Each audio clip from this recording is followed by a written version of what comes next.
10 taon akong naging anino sa likod ng iyong tagumpay, Ramil. Pinunasan ang iyong mga pagkakamali. Binuo ang iyong pangalan mula sa alabok. Pero sa harap ng lahat, ipinamukha mo na ako ay isang basura, isang basahang pinalitan ng makinang na ginto. Ngayon, panoorin mo kung paano guguho ang iyong kaharian sa isang kurap ng aking mga mata. Handa ka na bang mawala ang lahat? Huwag kang asumera, Elise. Ang gabing ito ay para sa amin ni Kiara. Ipinakilala ko na siya sa lahat bilang aking asawa. Kaya huwag na huwag kang magkakamaling lumabas sa entablado at sirain ang imahe ko. Manatili ka rito sa dilim. Dahil doon ka naman talaga nararapat. Isang aninong walang silbi. Ang boses ni Ramil ay kasing talim ng labaha. Bawat salita ay humihiwa sa katahimikan ng silid. Nakatayo si Elise sa sulok ng dressing room. Mahigpit na hawak ang tilang sutla ng kurbata ni Ramil. Isang mamahaling kurbata na siya mismo ang bumili at pinasadya pa ang borda ng mga inisyal ng asawa para sa kanilang ika-15 anibersaryo ng kumpanya. Maghapon siyang hindi kumain. Tiniis ang pagod upang masigurong perpekto ang bawat detalye ng engranding party na ito.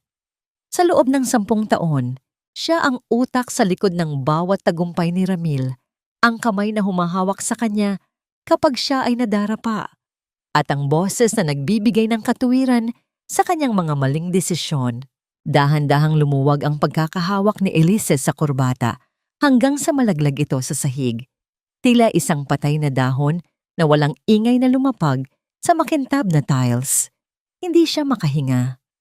Pakiramdam niya ay may mga kamay na bumabalot sa kanyang leeg. Pinipigilan ang bawat hangin na pumasok sa kanyang mga baga. Ang kanyang mga kamay, na sanay sa pag-aalaga sa lahat ng pangangailangan ni Ramil, ay nagsimulang manginig ng hindi kontrolado. Ang silid na kanina ay puno ng bango ng mga mamahaling bulaklak, ay biglang naging suffocating, amoy ng pagkabulok at pagtataksil. Nanunuot sa kanyang pandinig ang masigabong palakpakan mula sa labas ng bulwagan. Naririnig niya ang boses ng MC na binabati ang bagong reyna ng Vergara Corp na si Kiara. Ang bawat halakhak ni Kiara na umaalingaw-ngaw sa mga speaker ay tila mga karayom na isa-isang itinutusok sa kanyang puso. Tumingin si Elise sa malaking salamin sa kanyang harapan. Nakita niya ang isang babaeng maputla, pagod, at may mga matang puno ng sugat na hindi nakikita. Ito ba ang premyo sa 10 taon ng pagtitiis? Ang maging isang basura sa sarili niyang kaharian. Sa gitna ng kanyang pagguho, pumasok si Kiara sa silid. Nakasuot ito ng isang pulang bestida na kasing kulay ng dugong umaagos mula sa damdamin ni Elise. Ngumisi ang dalaga, isang ngising puno ng panlilibak, habang inaayos ang kanyang buhok sa harap ni Elise. Walang pasintabi nitong kinuha ang pabango sa mesa ni Elise at nag-spray sa sarili.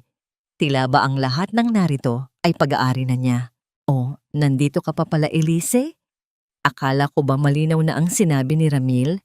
Tapos na ang shift mo bilang asawa. Pwede ka nang umuwi sa probinsya nyo. Baka doon, may silbi ka pa bilang labandera. Hindi sumagot si Elise. Ang kanyang lalamunan ay tuyong-tuyo, at ang bawat salitang nais niyang isigaw ay tila nakabara sa kanyang dibdib. Pinanood niya si Kiara na lumabas muli, kumakaway sa mga tao habang nakakapit sa braso ni Ramil. Ang pintuan ay dahan-dahang sumara na nag-iwan kay Elise sa loob ng silid na nababalot ng malamig na anino. Napahawak siya sa gilid ng mesa upang hindi tuluyang mabuwal. Ang kanyang paningin ay nagsimulang lumabo dahil sa mga luhang pilit niyang pinipigilan. Isang tanong ang paulit-ulit na humahampas sa kanyang isipan, tila isang daluyong na ayaw tumigil. Sapat na ba ang 10 taon ng pagsasakripisyo para lang mauwi sa ganitong uri ng pagkawasak? O sadyang ako ang naging bulag sa pag-asang ang isang anino ay kailanman ay kikilalanin ng liwanag? Sa labas, muling nagpalakpakan ng mga tao. Ngunit sa loob ng puso ni Elise isang matinding katahimikan ang nagsimulang mabuo. Isang katahimikang hindi hudyat ng pagsuko, kundi ng isang panganib na hindi pa nararanasan ni Ramil. Bitiwan mo na ang kurbatang yan, Hija. Hindi na siya karapat-dapat sa bawat hibla ng pagmamahal na itinahi mo para sa kanya. Ang tinig ni Don Esteban ay mahina, ngunit may awtoridad na tila isang dambana sa gitna ng bagyo. Nakatayo ang matanda sa may pintuan ng madilim na pasilyo. Ang kanyang kamay ay mahigpit na nakakapit sa kanyang baston na gawa sa nara. Ang bawat pagtahip ng dibdib ni Elise ay tila naririnig sa katahimikan ng lugar, habang ang ingay ng selebrasyon sa kabilang panig ng pader ay unti-unting nagiging isang malabong ugong. Dahan-dahang lumapit ang matanda kay Elise. Sa ilalim ng malamig na liwanag ng chandelier, nakita ni Elise ang mga mata ng kanyang biyenan, mga matang puno ng pag-unawa at puot para sa sarili nitong dugo. Inabot ni Don Esteban ang isang puting panyo na amoy matandang kahoy at sandalwood, at marahang pinunasan ang luhang nangingilid sa mga mata ng manugang. Ang bawat dampi ng panyo ay tila naglalayong burahin ang lahat ng pait na iniwan ng mga salita ni Ramil. Huwag mong hayaang makita nila ang iyong pagguho, bulong ng matanda. Ang mga taong gaya ni Ramil ay nabubuhay sa pag-aakalang ang mga anino ay walang kapangyarihan. Ngunit nakalimutan niya na kung walang anino, walang patunay na may liwanag. Inakay ni Don Esteban si Elise patungo sa isang pribadong silid-aklatan sa dulo ng pasilyo. Doon, ang bawat hakbang nila ay nilunod ng makapal na alpombra. Tila ba ang buong mundo ay naghihintay sa isang malaking pagbabago. Pinaupo niya si Elise sa isang antigong silya at naupo sa kanyang harapan. Ang katahimikan ay nabasag lamang ng buksan ng matanda ang isang drawer at ilabas ang isang itim na envelope na may selyo ng kanilang pamilya. Akala ni Ramil, ang pagiging CEO ay tungkol sa kapangyarihan at pagpaparada ng kung sinong babaeng pampalipas oras. Wika ni Don Esteban habang ang kanyang boses ay nanginginig sa matinding pagkadismaya. Hindi niya alam na matagal ko nang binabantayan ang bawat pagpupuyat mo, ang bawat luhang ibinuhos mo sa mga papeles na siya ang pumipirma, at ang bawat pagkakamaling ikaw ang tahimik na nag-aayos. Alam ko na ikaw ang tunay na haligi ng Vergara Corporation. Inilapag ng matanda ang envelope sa harap ni Elise nga.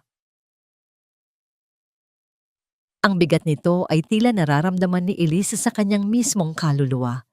Sa loob ng 10 taon, naging masunurin siyang asawa, tinitiis ang lamig ng kanilang silid at ang kawalan ng pansin ni Ramil dahil sa utang na loob niya kay Don Esteban na tumulong sa kanyang pamilya noong sila ay lugmok pa. Ngunit ang utang na yon ay tila bayad na ng bawat piraso ng kanyang dignidad na tinapak-tapakan ni Ramil. Ano po ito, Papa? Tanong ni Elise sa pagitan ng kanyang panginginig. Iyan ang iyong kalayaan, Elise, nandip mo, piwa. Bago pa man mangyari ang gabing ito, inilipat ko na sa iyong pangalan ang 40% ng shares ng kumpanya, kasama ang mga proxy votes mula sa aking mga tapat na kaibigan sa board. Ikaw na ang may hawak sa leeg ng anak ko. Hihintayin ko lang ang iyong hudyat. Tumingin si Elisa sa itim na sobre. Ang bawat letra ng kanyang pangalan na nakasulat doon ay tila nag-aapoy.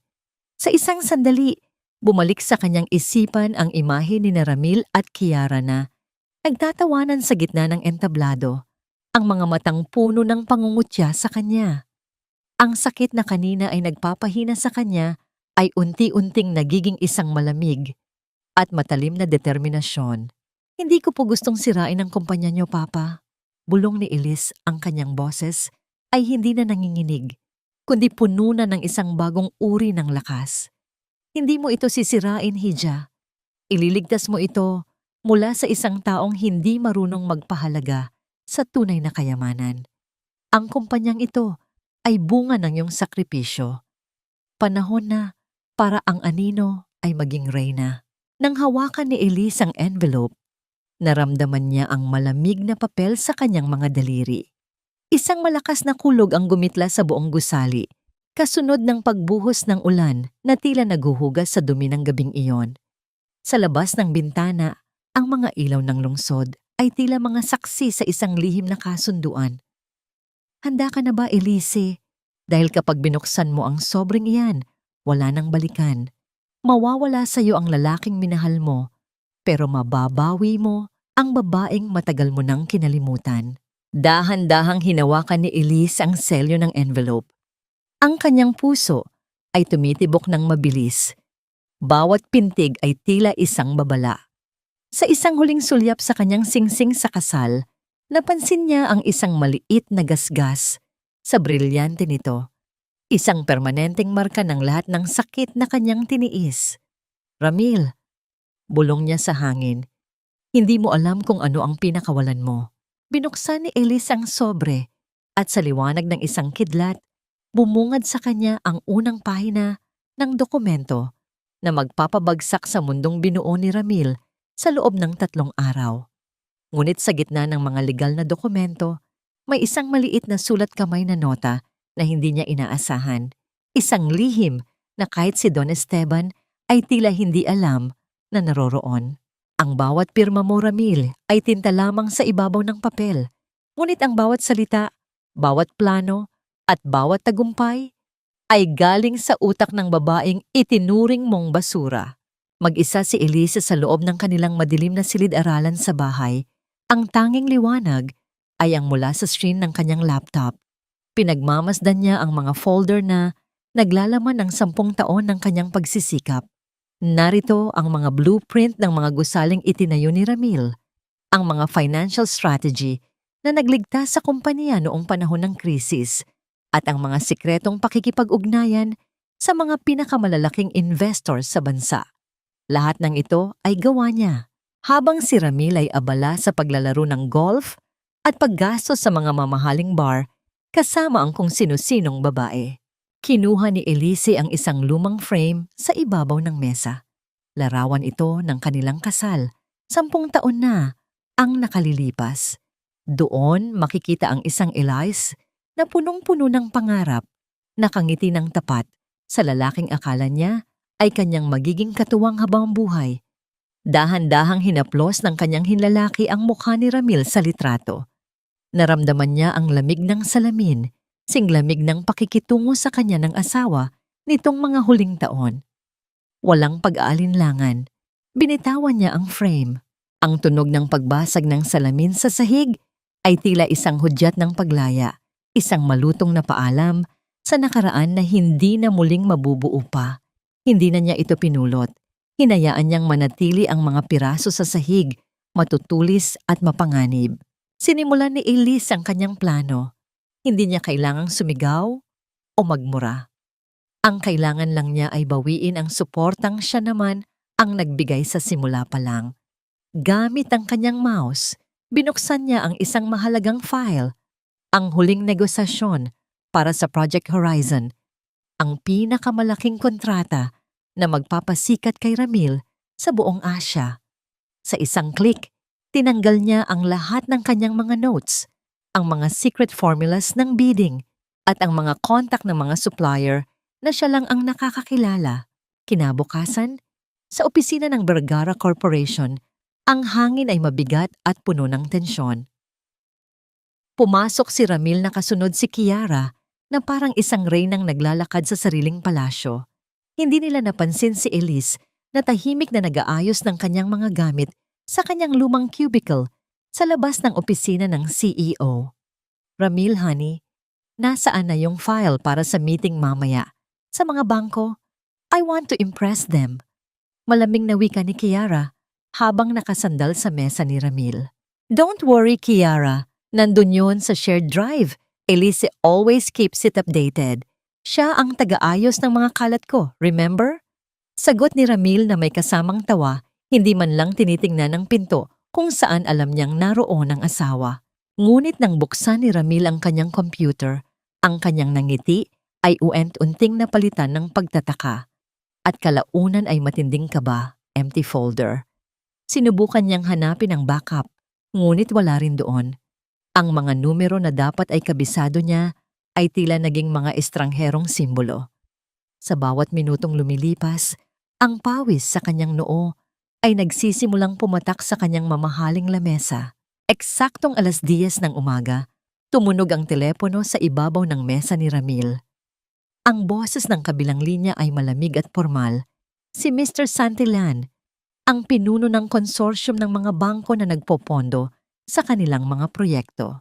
Mr. Vergara, tinatawagan kita dahil may malaking problema sa inyong loan application. Nakatanggap kami ng formal na abiso na ang inyong kumpanya ay sumasailalim sa isang major restructuring. At ang mas malala, ang pirma ng inyong Chief Strategic Officer at asawa na si Mrs. Elise Vergara ay kailangan naming makuha sa loob ng susunod na 2 oras. Kung hindi, ikakansela namin ang lahat ng inyong credit lines simula ngayong tanghali. Nanigas si Ramil sa kanyang kinauupuan. Tumingin siya kay Kiara na mukhang nalilito rin. At pagkatapos ay tumingin siya sa labas ng kanyang opisina. Doon, nakita niya si Elise, hindi ito umiiyak. Hindi ito mukhang talunan. Sa halip nakatayo si Elise, maayos ang pagkakasuot ng kanyang corporate suit at may dalang isang maliit na box ng mga personal na gamit. Nagtagpo ang kanilang mga mata sa pagitan ng salamin na dingding. Ang ngiti ni Elise ay hindi abot sa kanyang mga mata.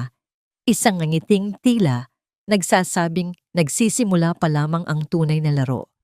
Ramil, tawag ni Kiara nang mapansin ang pamumutla ng lalaki. What's happening? Bakit kailangan ng pirma niya? I thought I'm the one in charge now. Hindi nakasagot si Ramil. Ang tunog ng kanyang sariling mabilis na tibok ng puso ay tila isang tambol na nagbabadya ng kanyang pagbagsak. Ang bawat hakbang ni Elise palayo sa opisina ay tila bawat segundo ng kanyang unti-unting pagkawala ng kapangyarihan. Lumayas ka. Hindi ko kailangan ng mga taong ang katapatan ay nasa dating asawa ni Ramil. Ang kailangan ko ay mga taong marunong sumunod sa bagong reyna. Ang matinis na boses ni Kiara ay umalingaw-ngaw sa buong hallway ng executive floor, tila isang sirang plaka na nagigilid sa tenga ng lahat ng empleyado. Sa gitna ng pasilyo, nakatayo ang isang matandang janitress, si Aling Maring, na nanginginig ang mga kamay habang hawak ang isang basang-basahan. Sa paanan niya ay ang mga nagkalat na papeles na nabasa dahil sa aksidenteng pagkabangga ni Kiara sa kanyang timba. Sa halip na humingi ng paumanhin, ang dalaga ay nag-amok. Ang kanyang mukha ay pulang-pula sa galit habang itinuturo ang pintuan. Pinanood ni Elise ang eksena mula sa malayo. Ang kanyang puso ay kumikirot hindi para sa sarili, kundi para sa mga taong naging pamilya na niya sa loob ng 10 taon. Ang mga empleyadong ito, ang kasama niya sa pagpupuyat, ang mga saksi sa bawat pawis at sakripisyo niya para itayo ang Vergara Corporation. At ngayon, sa loob lamang ng isang araw, ang lahat ng iyon ay dinudumihan ng isang babaeng walang alam, kundi ang magpabango at gumastos ng pera ng kumpanya. Dahan-dahang lumapit si Elise. Ang tunog ng kanyang mga takong sa makintab na sahig ay tila isang babala. Mabagal, matatag, at puno ng bigat. Nang makarating siya sa tabi ni Aling Maring, marahan niyang hinawakan ang balikat ng matanda. Naramdaman niya ang panginginig nito. Isang panginginig na dulot ng takot at kahihiyan. Tumayo na po kayo, Aling Maring. Ako na ang bahala rito. Malambing na sabi ni Elise. Kinuha niya ang basahan mula sa matanda at siya mismo ang yumuko upang pulutin ang mga basang papel. What do you think you're doing, Elise? Kamaniokome. Trying to be a martyr again? Panggungot niya ni Kiara habang nakataas ang isang kilay at nakapamewang. Huwag kang makialam dito. Sinibak ko na ang matandang iyan dahil sa katangahan niya. At kung gusto mong sumama sa kanya, feel free to leave. Tumayo ng tuwid si Elise. Tinitigan niya si Kiara sa mga mata, isang titig na hindi gumagamit ng galit, kundi ng isang uri ng awtoridad na hindi kailanman matututunan ng dalaga. Ang katahimikan ni Elise ay tila isang pader na hindi matibag-tibag, dahilan upang lalong mairita si Kiara. Ang posisyon ay ibinibigay Kiara, pero ang respeto ay pinaghihirapan. At sa nakikita ko, kahit gaano kamahal ang suot mong alahas, hindi nito kayang takpan ang kawalan mo ng modo. Ang boses ni Elise ay kalmado, ngunit bawat salita ay tila isang sampal sa hangin. Bago pa makasagot si Kiara, isang tawag sa telepono ang nagpatigil sa kanya. Mabilis niyang kinuha ang kanyang cellphone sa mamahaling bag at lumayo ng kaunti, ngunit sapat pa rin para marinig ni Elise ang ilang kataga. "Hello, love? Yes, don't worry. Malapit na tayong makakuha ng malaking halaga. Just wait for my signal. Yes, I love you too." Isang kabaang gumapang sa dibdib ni Elise. Love? Kung si Ramil ang kausap niya, bakit kailangan niyang lumayo at tila nagtatago? May mas malalim pa palang laro ang babaeng ito kaysa sa pagiging kabit lang. Nang matapos ang tawag, bumalik si Kiara kay Elise. Ang kanyang muka ay puno na naman ng kayabangan. Tumingin siya sa mga gamit na hawak ni Elise, ang maliit na box na naglalaman ng mga alaala ng 10 taon. "You know what, Elise? You're pathetic." Nagpapakahirap ka rito samantalang si Ramil ay nasa loob na ng opisina. "Iniisip kung anong bagong kotse ang bibilhin namin gamit ang pera ng inyong kumpanya. Magbalot ka na ng tuluyan. Inutusan na ni Ramil ang security na harangan ka bukas. This is your last day, your last hour, and your last minute. Goodbye, loser." Inirapan ni Kiara si Elise at naglakad palayo. Ang bawat hakbang niya ay tila isang pagtatangkang tapakan ang dangal ng kumpanya. Naiwan si Elise sa gitna ng hallway, hawak ang basang-basahan at ang kanyang maliit na kahon. Tumingin siya sa paligid, sa mga empleyadong nakayuko, sa mga pader na siya ang pumili ng kulay, sa bawat sulok na may bahagi ng kanyang kaluluwa. Huminga siya ng malalim. Ang amoy ng basang sahig at ang lamig ng aircon ay tila nagpapaalala sa kanya na ang bawat pagtatapos ay simula lamang ng isang mas masakit na paghihiganti. Dinukot ni Elise ang kanyang cellphone at nag-send ng isang maikling text message kay Don Esteban. "Papa, it's time. Let the empire crumble tonight." Pumunta si Elise sa parking lot, ngunit bago pa man siya makapasok sa kanyang sasakyan, isang itim na kotse ang humarang sa kanyang daan. Bumukas ang bintana nito at isang pamilyar na mukha ang sumilip. Isang taong matagal na niyang hindi nakikita. Ang taong magiging alas niya laban kay Ramil at Kiara. "Nasaan ang mga numero, Ramil? Bakit tila nangangapa ka sa sarili mong proyekto? Ito ba ang kalidad ng pamumuno na ipinagmamalaki mo pagkatapos mong itapon ang babaeng nagtayo ng pundasyon ng kumpanyang ito?" Ang tinig ni Mr. Sai, ang pinakamatandang investor ng Vergara Corporation, ay umalingaw-ngaw sa loob ng boardroom na tila isang hatol ng kamatayan.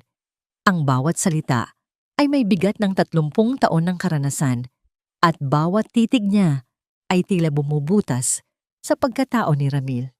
Sa gitna ng mahabang lamesa, nakaupo si Ramil na basang-basa ng pawis ang kurbata, habang ang kanyang mga daliri ay nanginginig sa ibabaw ng keyboard ng kanyang laptop. Sa tabi niya, si Kiara ay pilit na nagpapakitang gilas. Nakasuot ng masyadong maikling skirt na hindi angkop sa isang formal na board meeting. Sinusubukan niyang bulungan si Ramil. Pilit na ibinibigay ang mga sagot na sa tingin niya ay tama. Ngunit ang bawat salitang lumalabas sa kanyang bibig ay lalong nagpapakita ng kanyang kawalan ng alam. Ang mga slide sa projector ay blanko. Ang mga graph na dati ay punong-puno ng detalye at pagsusuri ni Elise ay naging mga puting espasyo na lamang na sumasalamin sa kawalan ng laman ng utak ni Ramil. "Hindi ko maintindihan, Mr. Sai." Pautal-utal na sagot ni Ramil. Ang kanyang boses ay manipis at tila mawawala na. "Nagkaroon lang kami ng technical glitch. Ang lahat ng files ay nasa server naman kahapon. Hindi ko alam kung bakit biglang nawala ang access ko." Hindi technical glitch ang tawag dyan, Ramil. Ang tawag dyan ay kawalan ng kakayahan. Banat naman ni Mrs. Abad, ang isa pang direktor, na kilala sa pagiging diretso. Sa loob ng 10 taon, bawat meeting na pinupuntahan namin, si Elise ang laging sumasagot sa bawat tanong. Siya ang may kabisado ng bawat sentimo ng kumpanyang ito. Ngayong wala siya, para kang batang nawawala sa gitna ng gubat. Isang mabigat na katahimikan ang bumalot sa silid. Ang tanging naririnig ay ang mahinang ugong ng aircon at ang mabilis na paghinga ni Ramil. Tumingin si Ramil kay Kiara, humihingi ng tulong, ngunit ang dalaga ay nakatuon lamang sa kanyang cellphone. Tila iniiwasan ang mapanuring mga mata ng mga direktor. Sa labas ng gusali, sa loob ng isang itim na sasakyan, pinagmamasdan ni Elise ang gusali ng Vergara Corporation. Katabi niya ang lalaking humarang sa kanya sa parking lot kanina, si Attorney Mateo, ang dating legal counsel ni Don Esteban na tinanggal ni Ramil dahil sa sobrang katapatan nito sa matanda. Nagsisimula na silang magduda, Elise. Wika ni Mateo habang nakatingin sa kanyang tablet na may live feed ng stock market ng kumpanya. Bumababa na ang halaga ng shares sa loob lamang ng 1 oras. Alam ng merkado kung sino ang tunay na nagpapatakbo ng negosyo. Hindi sumagot si Elise. Ang kanyang mga mata ay nanatiling nakapako sa bintana ng boardroom sa itaas. Naalala niya ang bawat gabing hindi siya natutulog para lang masigurong perpekto ang mga ulat na ipipresenta ni Ramil. Naalala niya ang mga sakripisyo niya para hindi mapahiya ang asawa sa harap ng mga taong ito. Ngunit ngayon, ang bawat sakripisyong yon ay tila mga bato na ibinabato niya pabalik sa lalaking nanakit sa kanya. Sa loob ng boardroom, tumayo si Mr. Sai at isinara ang kanyang folder nang may matinding tunog ng pagkadismaya. Kinuha niya ang kanyang coat at tumingin ng diretso kay Ramil. Ang Vergara Corp ay hindi lamang isang pangalan, Ramil. Ito ay tiwala. At ang tiwalang iyon ay nakadikit sa pangalan ni Elise. Kung hindi mo siya maibabalik sa lamesang ito, sa loob ng 24 na oras, asahan mong ilalabas ko ang lahat ng aking investments. Pero Mr. Sai, hindi niyo pwedeng gawin iyan. May kontrata tayo. Sigaw ni Ramil. Ang kanyang desperasyon ay tuluyan ng lumitaw. Basahin mong mabuti ang kontrata, iho. May clause doon na nagsasabing ang management stability ay dapat panatilihin. At sa nakikita ko ngayon, gumuho na ang stability mo simula nang saktan mo ang asawa mo. Naglakad palabas ang mga direktor. Iniwan si Ramil na nakatulala at si Kiara na nagsisimulang magreklamo tungkol sa kabastusan ng mga matatanda. Hindi alam ni Ramil na sa mga sandaling iyon, ang kanyang selda ay unti nang sumasara. Sa kalsada, pinaandar ni Elise ang sasakyan. Isang malamig na ngiti ang sumilay sa kanyang mga labi habang nakikita ang mga balita sa kanyang cellphone tungkol sa pagbagsak ng stocks ng Vergara. Ngunit bago pa man siya makalayo, isang notification ang lumitaw sa kanyang screen. Isang message mula sa isang hindi kilalang numero na naglalaman ng isang video. Ang video ay kuha sa loob ng isang kondo at ang mga taong nandoon ay si Kiara. At ang isang lalaking hinding-hindi inaasahan ni Elise na makikita niya. Bumalik ka na sa opisina, Elise. Huwag mo nang pairali ng drama at pride mo dahil hindi iyan makakatulong sa atin. Kailangan ka ng kumpanya at bilang asawa ko, tungkulin mong tulungan akong ayusin ang gulo na ikaw rin naman ang may gawa. Ang boses ni Ramil ay puno ng pag-uutos. Tila ba wala siyang ginawang kasalanan noong nakaraang gabi. Nakatayo siya sa gitna ng sala ng dati nilang bahay. Suot pa rin ang kanyang mamahaling suit na gusot-gusot na at ang kanyang mga mata ay may maitim na bilog dahil sa puyat at stress. Para sa kanya, ang nangyaring hiyawan sa board meeting ay isang pagkakamali lamang na kailangang linisin ni Elise gaya ng dati. Nakatayo si Elise sa tapat ng lababo, marang hinahalo ang isang tasa ng kape. Ang bawat pag-ikot ng kutsara sa porselana ay hindi lumilikha ng tunog. Tila ba maging ang mga kagamitan sa bahay ay natatakot mabasag ang katahimikan ng babaeng matagal nang nagtitiis. Hindi siya lumingon. Pinagmasdan niya ang usok na lumalabas sa kape, isang usok na unti-unting nawawala sa hangin, singbilis ng kanyang pagmamahal sa lalaking nasa likuran niya.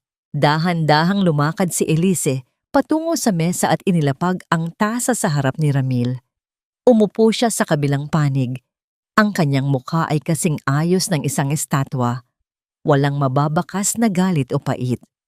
Uminom ka muna, Ramil. Mukhang kailangan mo ng pampakalma. Ang boses ni Elise ay malambing, ngunit ang lamig nito ay nanunuot hanggang sa buto. Mabilis na kinuha ni Ramil ang tasa at humigop ng malaki. Ngunit agad din siyang napaubo at halos maibuga ang kape. Ang kape ay hindi mainit. Ito ay malamig. Singlamig ng yelo sa gitna ng disyerto. Napatingin siya kay Elise. Ang kanyang mukha ay puno ng pagkalito at nagsisimulang galit. Ano ba ito? Bakit malamig ang kape? Alam mo namang gusto ko ay mainit. Asik ni Ramil habang padabog na ibinababa ang tasa sa sahig ng mesa. Ganyan ang pakiramdam ng 10 taon na paninilbihan na hindi mo pinahalagahan, Ramil. Nawawalan ng init hanggang sa maging ganap na lamig na lang. Sagot ni Elise ang kanyang ang kanyang mga mata ay diretso sa mga mata ni Ramil. At tungkol sa kumpanya, bakit mo ako kailangan? Hindi ba't si Kiara na ang tunay na reyna?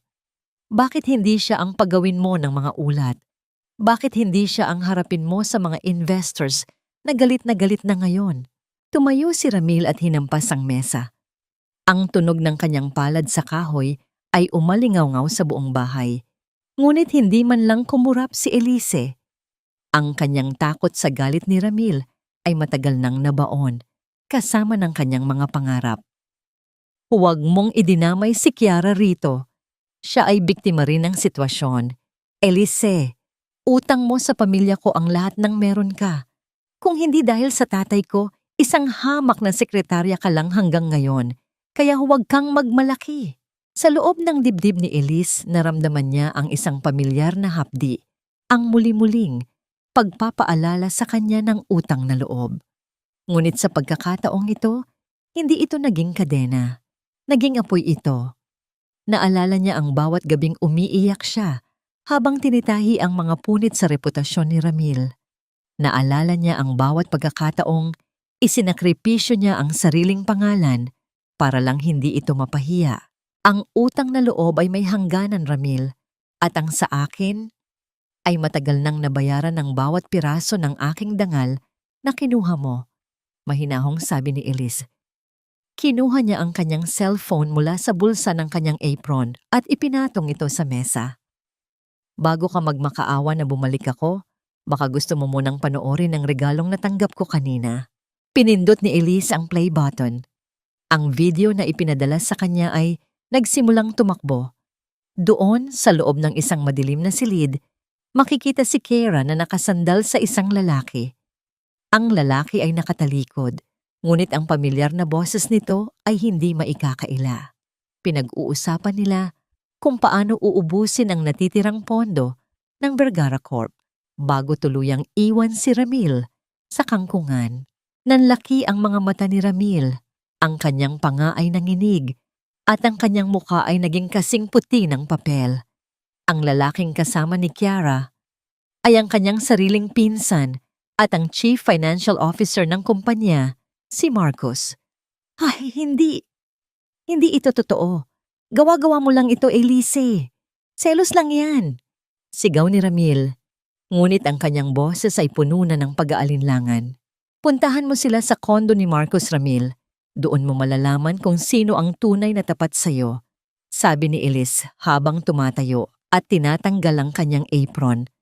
At habang nandoon ka, isipin mo rin kung paano mo babayaran ang 40% ng shares na pag-aari ko na ngayon. Dahil simula bukas, hindi na ikaw ang magpapatakbo ng kumpanya. Ako na. Naglakad si Elise palayo.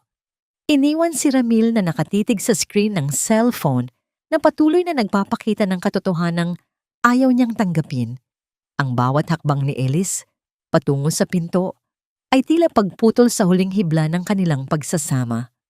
Sa labas, ang araw ay nagsisimulang lumubog. Nagbibigay ng kulay kahel sa langit na tila nagbabadya ng isang madugong labanan. Isang tanong ang nanatili sa isipan ni Elise habang sinisindihan niya ang makina ng kanyang sasakyan. Handa na ba akong makita siyang tuluyang madurog o may natitira pa bang bahagi sa akin na gustong sumigaw ng tama na? Ngunit nang maalala niya ang ngisi ni Kiara at ang lamig ng kape sa kanyang mesa, alam ni Elise ang sagot.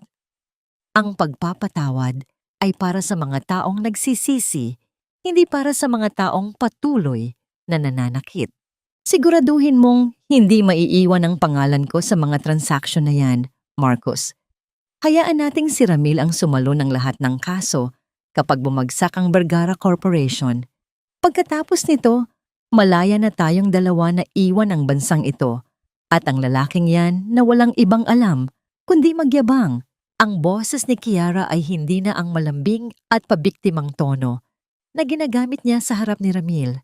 Ngayon, ito ay matigas, puno ng katusuhan at kasing lamig ng hanging nanggagaling sa aircon ng executive suite.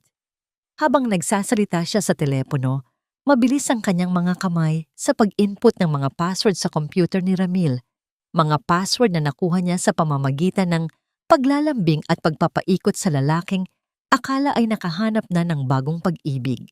Sa kabilang dako ng lungsod, sa loob ng isang maliit at tahimik na silid, nakatitig si Elise sa kanyang sariling laptop. Pinagmamasdan niya ang mga numero sa screen na tila mga langgam na nagkakagulo.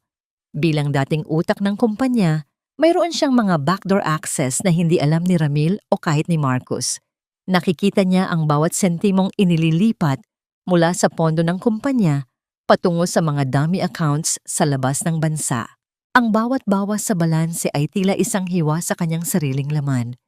Ang kumpanyang ito ay hindi lamang gusali at pera para sa kanya. Ito ay ang kanyang buhay, ang kanyang puyat, at ang bawat pagkakataong hindi niya nadalaw ang puntod ng kanyang ina dahil kailangan niyang tapusin ang isang proyekto. Naramdaman ni Elise ang isang matinding paninikip sa kanyang dibdib. Ang kanyang mga daliri ay nanigas sa ibabaw ng keyboard at ang bawat paghinga niya ay tila may kasamang maliliit na bubog. Ang sakit ay hindi na nanggagaling sa katotohanang niloloko si Ramil. Nanggagaling ito sa katotohanang ang lahat ng kanyang pinaghirapan ay dahan-dahang kinakatay ng isang babaeng walang ibang hangad kundi ang sirain ang lahat ng madadaanan nito. Dahan-dahang itinaas ni Elise ang kanyang kamay at hinawakan ang kanyang mukha. Wala siyang maramdamang luha.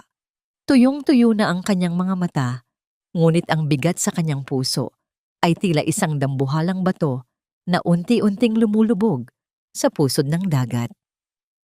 Ang bawat click ng mouse ni Kiara na naririnig niya sa pamamagitan ng system monitoring ay tila tunog ng isang baril na tumitira sa kanyang mga pangarap. Sa gitna ng kanyang pagmamasid, biglang bumukas ang pinto ng opisina ni Ramil sa screen ng security feed. Pumasok si Ramil na mukhang hapo at gulo-gulo ang buhok. Agad na isinara ni Kiara ang kanyang mga tab sa computer at mabilis na nagpalit ng anyo. Ang kanyang mukha na kanina ay puno ng katusuhan ay biglang naging maamo at tila nag-aalala. Honey, bakit ngayon ka lang? I was so worried about you. Malambing na wika ni Kiara habang tumatakbo patungo kay Ramil at niyayakap ito ng higpit. Did you find Elise? Did she agree to help us? Ayaw niya, Kiara. Napakatigas ng puso niya. Hindi ko na siya kilala. Ang boses ni Ramil ay basag, puno ng pagkatalo. Marcos is also not answering my calls. Pakiramdam ko, lahat sila ay tinatalikuran na ako. Huwag kang mag-alala, Ramil. Nandito ako. Hindi kita iiwan kailanman.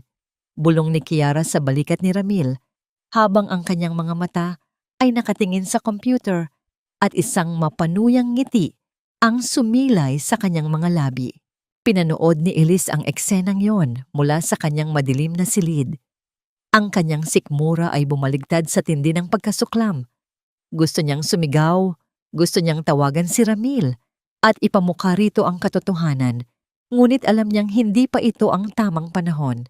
Ang isang sugat ay kailangang lumalim muna bago ito tuluyang maghilom. Kinuha ni Elise ang isang pirasong papel sa kanyang mesa, ang huling sulat na ibinigay sa kanya ni Don Esteban bago ito tuluyang magretiro. Nakasulat doon, "Elise, kapag dumating ang araw na kailangan mong sunugin ang bahay upang mailigtas ang pamilya, huwag kang mag-atubiling gawin ito." Dahan-dahang itinuon ni Elise ang kanyang pansin sa isang particular na account sa screen. Ito ang Emergency Reserve Fund ng Vergara Corp, ang huling depensa ng kumpanya laban sa pagkalugi. Nakita niya ang cursor ni Kiara na gumagalaw patungo sa account na yon.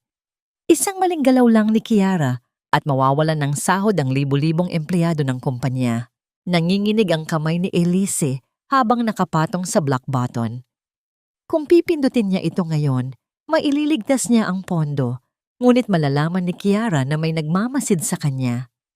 Kung hahayaan niya naman, mawawala ang lahat ng pinaghirapan ng pamilya Vergara.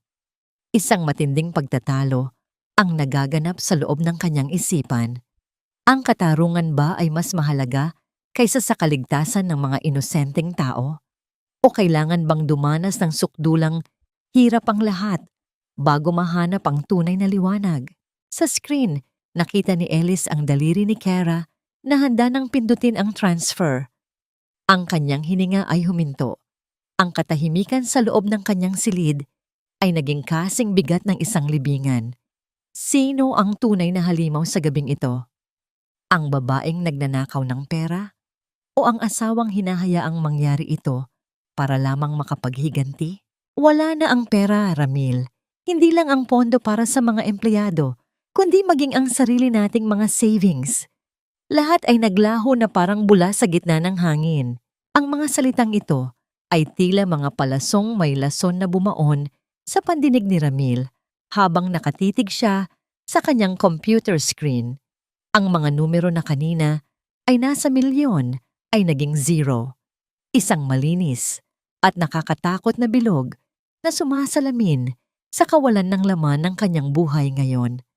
Ang kanyang lalamunan ay naging kasing tuyot ng disyerto at ang bawat paglunok niya ay tila may kasamang maliliit na tinik. Ang kanyang kamay na dati ay kampanteng humahawak sa mamahaling baso ng scotch ay nanginginig na ngayon. Hindi makayang ituro ang mouse upang i-refresh ang page.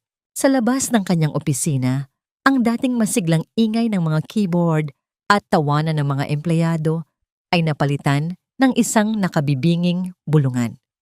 Ang mga tao ay nagtitipon sa maliliit na grupo, ang kanilang mga mukha ay puno ng pangamba at galit.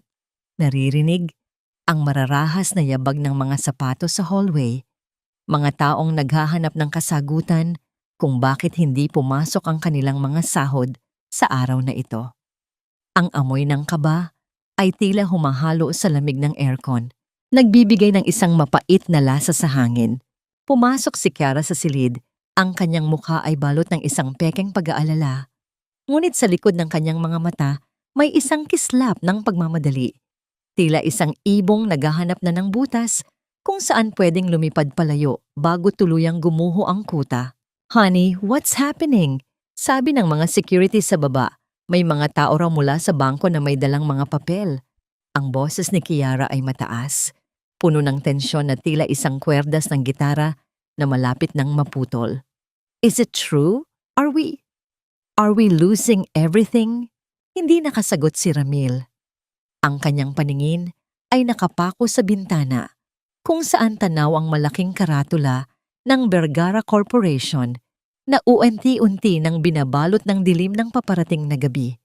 Sa isang sandali, bumalik sa kanyang isipan ang mukha ni Elise. Ang mapayapa nitong naongiti habang sinasabihan siyang huwag masyadong magtiwala sa mga numerong hindi pa nahahawakan. Sa puntong ito, ang bawat babala ni Elise ay tila isang sumpa na natutupad sa harap ng kanyang mga mata. Kasabay ng isang malakas na tunog ng pagbukas ng pinto, pumasok ang dalawang lalaking nakabarong, may dalang mga dokumentong may selyo ng korte. Ang tunog ng paglapag ng mga papel sa ibabaw ng mesa ni Ramil ay tila isang hatol ng bitay. Mr. Ramil Vergara, we are here to serve a notice of foreclosure and eviction. Ang lahat ng assets ng kumpanya, kabilang ang gusaling ito at ang inyong tinitirahang bahay sa Forbes Park, ay isa sa ilalim na sa sequestration simula sa susunod na oras. Naramdaman ni Ramil ang isang matinding lamig na gumagapang mula sa kanyang mga paa, paakyat sa kanyang dibdib. Ang kanyang mundo ay dahan-dahang nagdidilim. Ang bawat dekorasyon sa loob ng kanyang opisina, ang mga tropeo, ang mga mamahaling painting, ang bawat simbolo ng kanyang kayabangan, ay tila mga multong humahamak sa kanya ngayon. Napatingin siya kay Kiara, umaasang hahawakan nito ang kanyang kamay, ngunit nakita niyang ang dalaga ay dahan-dahan nang umaatras patungo sa pinto. Ang kanyang mga kamay ay mahigpit na nakakapit sa kanyang designer bag. Sa kabilang panig ng lungsod, nakatayo si Elise sa harap ng isang maliit na tindahan ng bulaklak sa gilid ng kalsada. Pinagmamasdan niya ang isang matandang lalaki na maingat na nagugupit ng mga tuyong dahon sa isang paso ng rosas. Ang katahimikan sa paligid ay tila isang yakap sa kanyang nagod na kaluluwa. Isang maliit na bata ang lumapit sa kanya at inabutan siya ng isang pirasong candy, isang simpleng gawin ng kabutihan na nagparamdam kay Elise na may buhay pa sa labas ng mundo ng kasinungalingan ni Ramil. Naramdaman ni Elise ang pag-vibrate ng kanyang cellphone sa kanyang bulsa. Alam niya kung ano ang nilalaman ng mensaheng iyon.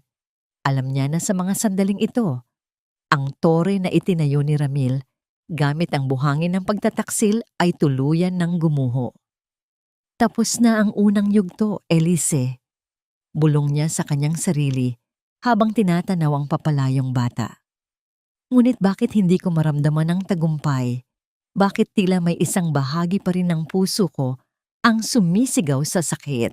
Dahan-dahang lumakad si Elise patungo sa kanyang sasakyan, ngunit bago pa man siya makapasok, isang pamilyar na bulto ng tao ang nakita niyang nakatayo, malapit sa kanyang kotse. Isang lalaking nakasuot ng itim na jacket, ang mukha ay natatakpan ng anino ng kanyang sombrero. Hindi pa tapos ang lahat, Elise, na asama mo. May isang bagay ka pang hindi alam tungkol sa gabing ipinakilala ni Ramil si Kiara. Ang boses ng lalaki ay malalim at tila nanggagaling sa ilalim ng lupa. Tumigil ang tibok ng puso ni Elise. Ang lamig ng gabi ay biglang naging kasing talim ng isang kutsilyo. Sino ang lalaking ito at ano ang koneksyon niya sa lihim na pilit itinatago ni na Kiara at Ramil? Ang huling hapunan ay hindi laging tungkol sa pagkakaisa. Kung minsan, ito ay para sa huling pamamaalam sa isang mundong binuo sa ibabaw ng mga kasinungalingan. Ang mga yabag ni Ramil sa malawak na pasilyo ng mansyon ni Don Esteban ay mabigat at puno ng pag-aalinlangan. Ang bawat hakbang niya sa makintab na sahig na gawa sa nara ay tila nagiiwan ng bakas ng kanyang pagkatalo. Sa labas, ang langit ay balot ng makakapal na ulap at ang hanging umiihip ay nagdadala ng amoy ng basang lupa at paparating na unos.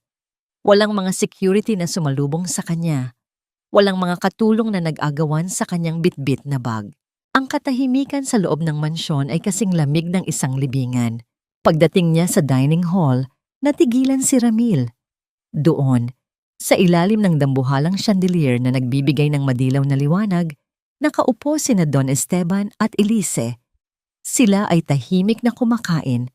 Ang tunog lamang ng mga kubyertos na tumatama sa porselana ang bumabasag sa katahimikan. Mukhang napakapayapa ni Elise. Suot ang isang simpleng puting blusa. Ang kanyang buhok ay maayos na nakatali. At ang kanyang mga mata ay walang mababakas na pait. Para siyang isang reyna na matagal nang nakahanap ng kanyang trono sa gitna ng kaguluhan. Maupo ka, Ramil. Kanina ka pa namin hinihintay. Ang boses ni Don Esteban ay malalim, walang emosyon. Tila isang hukom na handa ng magbasa ng sentensya. Padabog na umupo si Ramil sa dulo ng mesa, malayo sa kanyang ama at asawa. Hindi siya tumingin sa pagkain. Ang kanyang mga mata ay nakapako kay Elise. Ang kanyang panga ay mahigpit na nakatikom, habang ang galit at inggit ay uent-unting kumukulo sa kanyang dibdib. Ano ito? Isang celebration? Masaya ba kayo dahil nakita niyo akong gumuho? Ang boses ni Ramil ay basag, puno ng puot na pilit itinatago sa likod ng kayabangan. Elise, alam kong ikaw ang may gawa nito. Ikaw ang nagbulong kay Papa, natalikuran ako. Ikaw ang pumatay sa kumpanya dahil lang sa selos. Dahan-dahang ibinaba ni Elise ang kanyang tinidor. Hindi siya nagtaas ng boses. Tiningnan niya si Ramil nang may halong awa. Isang awang mas masakit pa kaysa sa anumang sampal. Hindi ko pinatay ang kumpanya, Ramil. Pinanood ko lang itong mamatay sa ilalim ng iyong mga kamay. Mahinahong sagot ni Elise Tessie. 10 taon akong naging tagasalo mo, tagaayos ng bawat duming iniwan mo. Noong gabing ipakilala mo si Kiara bilang iyong asawa, binitiwan ko na ang lahat ng yon. Ang nakikita mo ngayon ay hindi bunga ng aking galit, kundi bunga ng iyong sariling kawalan ng kakayahan. Sinungaling! Sigaw ni Ramil habang hinahampas ang mesa. Ang mga baso ng tubig ay nanginginig sa tindi ng impact, ngunit hindi kumurap si Elise. Sa ilalim ng mesa, naramdaman ni Elise ang mainit at matandang kamay ni Don Esteban na humawak sa kanyang kamay, isang tahimik na suporta na nagbigay sa kanya ng lakas upang manatiling kalmado. Sapat na, Ramil! Pagputol ni Don Esteban, ang kanyang boses ay tila kulog na nagpatahimik sa buong silid. Huwag mong ipasa ang iyong kasalanan sa babaeng nagligtas sa iyo ng maraming beses. Bukas, sa harap ng lahat ng empleyado at ng buong board, gagawin natin ang formal na turnover. At doon, malalaman mo kung sino ang tunay na may-ari ng pangalang Vergara. Natahimik si Ramil. Ang kanyang mukha ay naging kasing puti ng mga plato sa kanyang harapan.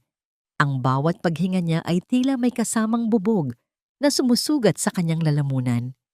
Tiningnan niya si Elise Tembamni. At sa unang pagkakataon, nakita niya ang isang bagay na hindi niya napansin noon. Ang kapangyarihan. Hindi ang kapangyarihang nanggagaling sa pera, kundi ang kapangyarihang nanggagaling sa pagiging buo ng isang tao. Bukas, Ramil. Ulit ni Elise, ang kanyang boses ay may bahid ng misteryo. Bukas ay hindi lang turnover ng kumpanya. Bukas ay ang araw na lalabas ang lahat ng katotohanan. Kabilang na ang sikretong itinago niyo ni Kiara noong gabi ng anibersaryo. Tumayo si Elise at Don Esteban. Iniwan si Ramil na mag-isang nakaupo sa gitna ng malawak at madilim na dining hall. Ang tunog ng kanilang mga hakbang na papalayo ay tila isang timer na nagbibilang ng nalalabing oras ng kalayaan ni Ramil. Naiwan ang lalaki sa dilim. Ang kanyang mga kamay ay nanginginig habang pilit na inaalala kung ano ang tinutukoy ni Elise mo. Isang matinding kaba ang bumalot sa kanya nang maisip ang isang partikular na pangyayari sa loob ng hotel room bago magsimula ang party. Isang pangyayaring akala niya ay sila lang ni Kiara ang nakakaalam. Hindi ang mga dokumentong ito ang kukuha sa iyong trono, Ramil. Ang sarili mong kahambugan ang nagtulak sa iyo pababa sa bangin na ikaw rin ang naghukay. Ang tinig ni Don Esteban ay hindi nanginig, ngunit bawat salita niya ay tila isang malakas na hampas ng alon sa isang naghihingalong pampang. Ang boardroom ng Vergara Corporation, na dati ay saksi sa mga tagumpay na binuo ni Elise, sa ilalim ng pangalan ni Ramil ay balot ngayon ng isang nakabibinging katahimikan.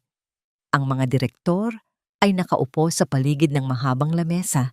Ang kanilang mga mukha ay tila mga estatwang bato na walang emosyon, habang ang bawat mata ay nakatuon sa pintuan. Bumukas ang pinto nang walang anumang ingay. Pumasok si Elise na suot ang isang matingkad na pulang corporate suit. Ang kulay nito ay tila isang babala, isang simbolo ng apoy na handang tumupok sa lahat ng kasinungalingan. Ang bawat hakbang ng kanyang mga takong sa makintab na sahig ay tila isang ritmo ng katarungan, mabagal ngunit sigurado. Wala na ang Elise na laging nakayuko. Ang Elise na kaharap nila ngayon ay may mga matang kasing talim ng brilyante, naglalabas ng liwanag na hindi kayang tapatan ng kahit anong hiyas. Nakatayo si Ramil sa dulo ng lamesa. Ang kanyang mukha ay kasing puti ng mga papel na nakakalat sa kanyang harapan. Pinagmamasdan niya ang kanyang asawa, ang babaeng itinuring niyang anino, na ngayon ay naglalakad patungo sa kabisera ng lamesa. Ang pwestong akala niya ay sa kanya habang buhay. What is the meaning of this, Papa? Bakit siya narito? This is a private board meeting. Ang boses ni Ramil ay nanginginig. Isang desperadong pagtatangka na bawiin ang awtoridad na matagal na niyang winasak. Mali ka, Ramil. Mahinahong sagot ni Elise habang inilalapag ang isang itim na folder sa lamesa. Ang tunog ng pagtama ng folder sa kahoy ay umalingaw-ngaw sa buong silid, sapat na upang mapatalon ang ilang direktor sa kanilang kinaupuan. Hindi na ito private meeting mo. Ito ay turnover ceremony ng bagong may-ari ng mayorya ng shares ng Vergara Corp. Shares? Imposible! I hold the controlling interest. Sigaw ni Ramil habang pilit na binubuklat ang mga dokumento sa kanyang harapan. You held them, Ramil. Ngunit nakalimutan mo ang fine print sa inyong family constitution. Wika ni Attorney Mateo na pumasok din sa silid. Sa ilalim ng pamumuno ni Don Esteban, ang anumang shares na mapatunayang ginamit sa mga aktibidad na naglalagay sa kumpanya sa panganib, gaya ng pagnanakaw ng pondo na ginawa ni Marcos sa ilalim ng iyong pangangasiwa, ay automatikong babalik sa chairman. At ang mga shares na yon ay inilipat na ni Don Esteban kay Mrs. Elise Vergara. 2 linggo na ang nakalilipas. Isang malakas na bulungan ang sumabog sa loob ng silid. Ang mga direktor ay nagsimulang magpalitan ng mga makahulugang tingin. Si Ramil ay napasandal sa pader. Ang kanyang mga binti ay tila naging jelo na hindi kayang pasanin ang kanyang bigat. Napatingin siya kay Elise sa babu. At doon niya nakita ang isang bagay na mas masakit pa sa pagkatalo, ang kawalan ng emosyon. Hindi siya nakakita ng galit. Hindi siya nakakita ng paghihiganti. Nakakita lamang siya ng isang babaeng tapos na sa kanyang pagdurusa. Ramil Vergara.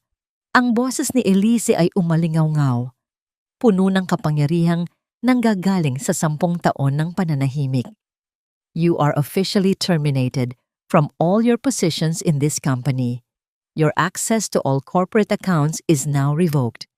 At ang iyong opisina ay kailangan mo nang bakantihin sa loob ng 1 oras. You can't do this to me. I built this. Huling hiyaw ni Ramil. Ang kanyang mga kamay ay nanginginig sa matinding kahihiyan. No, Ramil, I built this. You just signed the papers. Malamig na tugon ni Elise. Tumayo ang lahat ng direktor at yumuko sa harap ni Elise bilang pagkilala sa bagong pinuno. Ngunit bago pa man makalabas si Ramil sa silid, muling nagsalita si Elise Liganinine. Ang kanyang tono ay may halong misteryong nagpatindig sa balahibo ng lahat. And one more thing, Ramil. Bago ka umalis, baka gusto mong ipaliwanag sa mga pulis na naghihintay sa labas kung ano talaga ang nangyari sa loob ng hotel room 402 noong gabi ng anibersaryo. Ang video na hawak ko ay hindi lang tungkol sa inyong pakikipagtalik ni Kiara, kundi tungkol sa dokumentong pinapirmahan nyo sa isang matandang lasing na investor na namatay kinabukasan. Nanigas si Ramil sa may pintuan. Ang tunog ng kanyang mabilis na paghinga ay tila isang huling hininga ng isang taong nalulunod. Ang pintuan ng boardroom ay muling bumukas at sa pagkakataong ito, hindi mga direktor ang pumasok, kundi mga lalaking nakauniforme. Akala mo ba talaga ay minahal kita, Ramil? Ang isang lalaking walang ibang alam, kundi ang sariling yabang at mga pangarap na hiram lamang sa asawa niya. Pera lang ang habol ko sa'yo at ngayong wala na ang yaman mo, wala ka na ring silbi sa akin. Ang bawat salita ni Kiara ay tila isang matalim na bubog na pilit na isinasaksak sa pandinig ni Ramil habang nakatayo sila sa gitna ng magulong penthouse. Ang amoy ng mamahaling pabango ni Kiara na dati ay nagpapasigla sa kanya, ngayon ay tila isang nakasusulasok na lason na sumasakal sa kanyang dibdib. Ang tunog ng mabilis na paghila ng zipper ng mga maleta ay umalingaw-ngaw sa tahimik na silid. Tila bawat pagsara nito ay ang pagtatapos din ng bawat kasinungalingang pinaniwalaan ni Ramil. Nanginginig ang mga kamay ni Ramil habang pilit na inaabot ang braso ni Kiara, ngunit mabilis itong iniwas ng dalaga nang may pandidiri. Ang mga mata ni Kiara, na dati ay puno ng mapanlinlang na lambing, ngayon ay malamig at puno ng panunuya. Wala na ang maskara ng biktima. Ang kaharap ni Ramil ngayon ay isang mangangaso na tapos nang kumuha ng kanyang huling biktima. Hindi totoo yan, Kiara. Sinabi mo sa akin na ako ang kailangan mo. Sinabi mo na tutulungan mo akong bawiin ang lahat mula kay Elise. Ang boses ni Ramil ay basag, puno ng desperasyon ng isang taong nalulunod sa gitna ng malawak na karagatan. Tulungan kang bawin ang lahat. Tumawa si Kiara ng malakas, isang tawang walang katuwaan at puno ng pangungutya. Ramil, tignan mo ang sarili mo. Wala ka ng kumpanya, wala ka ng bahay, at ang tanging dahilan kung bakit hindi ka pa nakukulong ay dahil hindi pa tapos si Elise na panoorin kang magmakaawa. Sa tingin mo ba ay mananatili ako sa isang lalaking mas mababa pa sa isang pulubi? Sa kabilang panig ng silid, lumabas si Marcos mula sa banyo, bit-bit ang huling bag ng mga alahas na ninakaw nila mula sa pondo ng kumpanya. Ang nangisi sa mga labi ni Marcos ay kasing pait ng apdo. Tinitigan niya ang kanyang pinsan nang walang bahid ng awa, tila isang estrangherong tinitignan ang isang basurang nakaharang sa kanyang daan. Salamat sa lahat, insan, wika ni Marcos habang tinatapik ang balikat ni Ramil ng napakalakas, dahilan upang mapaatras ang lalaki. Sa susunod, huwag mong ipagkatiwala ang iyong kaharian sa isang babaeng hindi mo naman talaga kilala, at lalong huwag mong talikuran ang tanging taong totoong nagmamahal sa iyo.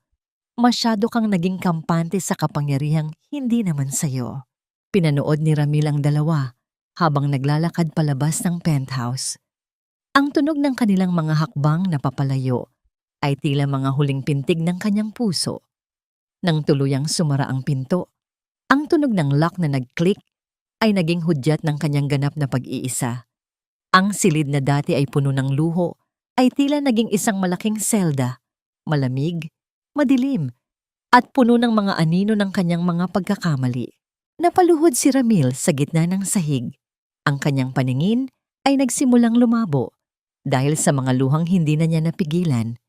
Ang bawat imahe ng 10 taon nilang pagsasama ni Elise ay tila mga pelikulang mabilis na tumatakbo sa kanyang isipan. Ang mga gabi na binabantayan siya ni Elise kapag siya ay may sakit, ang mga sakripisyo nito upang maging maayos ang kanyang imahe, at ang tapat na pagmamahal na itinapon niya para sa isang sandaling kaligayahan. Dahan-dahan niyang inabot ang isang basurahan sa tabi ng mesa. Doon, nakita niya ang mga regalong ibinigay niya kay Kiara nitong mga nakaraang buwan. Ang mga relo, ang mga sulat, at maging ang mga bulaklak na akala niya ay pinapahalagahan ng dalaga. Lahat ay naging basura, tila ba ang kanyang buong pagkatao ay itinatapon na rin sa hukay ng limot. Sa labas ng gusali, ang ulan ay nagsimulang pumatak. Ang bawat patak sa bintana ay tila mga daliri ng katarungan na kumakatok sa kanyang konsensya. Isang malakas na tunog ng sirena ng pulis ang narinig mula sa ibaba. Unti-unting lumalakas, unti-unting lumalapit. Nanginginig ang labi ni Ramil habang binabanggit ang pangalan ng asawa. Elise, patawad. Ngunit ang hanging umiihip Sa loob ng penthouse ay walang dalang sagot. Ang katarungan ay hindi laging dumarating sa paraang gusto natin. Kung minsan, ito ay dumarating sa anyo ng isang nakabibinging katahimikan at ang katotohanang ikaw mismo ang pumatay sa tanging liwanag ng iyong buhay. Hindi ang marangyang upuang ito ang nagbibigay sa akin ng halaga, kundi ang bawat patak ng pawis at bawat gabing ipinagkait ko sa aking sarili upang itayo ang pundasyong ito mula sa alabok. Ang mga hakbang ni Elise sa lobby ng Vergara Corp ay tila isang banal na prosesyon. Ang bawat pagtama ng kanyang sapatos sa makintab na marmol ay lumilikha ng isang matatag na ritmo, isang tunog na nagpapatahimik sa lahat ng naroroon.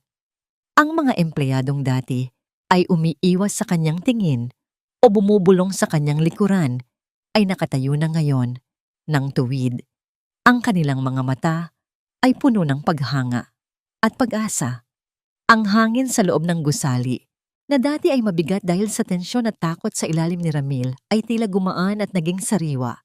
Amoy ng mga bagong pitas na bulaklak ng jasmine, ang paboritong pabango ni Elise. Huminto si Elise sa harap ni Aling Maring, ang janitress na minaltrato ni Kiara. Ang matanda ay nakasuot ng malinis na uniforme at may bakas ng ngiti sa kanyang kulubot na mukha. Hinawakan ni Elise ang mga kamay ng matanda. Naramdaman niya ang kalyo at ang init ng pasasalamat. "Welcome back, Ma'am Elise. Salamat po sa hindi pag-iwan sa amin." Bulong ng matanda. Ang kanyang boses ay nanginginig sa labis na katuwaan. "Salamat din sa pagtitiis, Aling Maring. Simula ngayon, wala nang sisigaw o mga hamak sa inyo sa loob ng kumpanyang ito. Ang bawat isa rito ay mahalaga mula sa itaas hanggang sa pinakamababang posisyon," sagot ni Elise. Sapat na malakas upang marinig ng lahat ng nakikinig. Nagpatuloy siya sa paglalakad patungo sa executive elevator. Nang bumukas ang pinto sa penthouse floor, sinalubong siya ng isang pamilyar na tanawin, ngunit may bahid ng dumi na iniwan ni Ramil at Kiara. Ang amoy ng alak at sigarilyo ay nakakapit pa rin sa mga kurtina. Nakita niya ang isang basag na baso sa sahig at ang mga papeles na nagkalat sa paligid ng lamesa ng CEO. Dahan-dahang lumapit si Elise sa bintana. Mula rito, tanaw niya ang buong lungsod na unti-unting nagliliwanag sa ilalim ng umaga. Ang sikat ng araw ay tumama sa kanyang mukha, nagbibigay ng init na matagal na niyang hindi nararamdaman. Kinuha niya ang isang maliit na panyo at sinimulang punasan ang alikabok sa ibabaw ng lamesa. Ang bawat hagod ng kanyang kamay ay tila isang paraan ng paglilinis sa kanyang sariling alaala, isang pagbubura sa lahat ng sakit na naranasan niya sa loob ng silid na ito. Umupo si Elise sa malaking silya ng CEO. Hindi ito kasing komportable ng inaasahan niya. Sa halip, naramdaman niya ang bigat ng responsibilidad na pasan niya ngayon. Naalala niya ang kanyang ina, isang simpleng guro sa probinsya na nagturo sa kanya na ang tunay na lakas ay hindi nasusukat sa kung gaano kakalakas sumigaw, kundi sa kung gaano kakatatag tumayo matapos ang bawat pagkadapa. "Mama, narito na ako." Bulong niya sa kawalan. Ang kanyang mga mata ay nangingilid, ang luha ng katuwaan at kapayapaan. Hindi lang para sa sarili ko, kundi para sa lahat ng mga babaeng gaya ko na minsan nang itinuring na walang boses. Bumukas ang pinto at pumasok si Attorney Mateo. May dalang mga dokumentong kailangan ng kanyang pansin. Ngunit bago pa man ito makapagsalita, napansin ni Elise ang isang maliit na bagay sa gilid ng basurahan. Isang lumang pitaka. Ang pitaka ni Ramil. Dahan-dahan niya itong kinuha at binuksan. Sa loob, nakita niya ang isang maliit na litrato nila noong unang taon ng kanilang kasal. Sa likod ng litrato, may nakasulat na, "Hinding-hindi kita bibitawan, Elise." Isang mapait na ngiti ang sumilay sa kanyang mga labi. Ang pangako ay madaling isulat, ngunit ang pagtupad ay nangangailangan ng higit pa sa mga salita. Itinapon ni Elise ang pitaka Pabalik sa basurahan, ang tunog ng pagbagsak nito sa ilalim ng plastik ay tila huling tuldok sa kwento nila ni Ramil. Attorney Mateo, ituloy natin ang audit. Gusto kong malaman kung magkano pa ang natitirang utang ni Ramil sa kumpanya. Walang sasantuhin, kahit ang huling piso niya ay dapat mabawi para sa mga empleyado. Ang boses ni Elise ay formal, matatag, at walang bahid ng pag-aalinlangan. Nang umalis ang abogado, muling bumalik ang katahimikan sa silid. Ngunit sa gitna ng katahimikang yon, narinig ni Elise ang mahinang tunog ng pag-vibrate ng isang telepono. Hindi ito ang kanyang cellphone. Sinundan niya ang tunog hanggang sa makita niya ang isang burner phone na nakatago sa ilalim ng sofa. Ang teleponong ginamit ni Kiara. Pinindot ni Elise ang screen. Isang bagong message ang lumitaw mula sa isang contact na ang pangalan ay The Boss. Siguraduhin mong hindi mahahanap ni Elise ang original na blueprint ng Project Horizon. Kung makuha niya iyon, malalaman niya ang tunay na dahilan kung bakit namatay ang investor sa Hotel Room 402.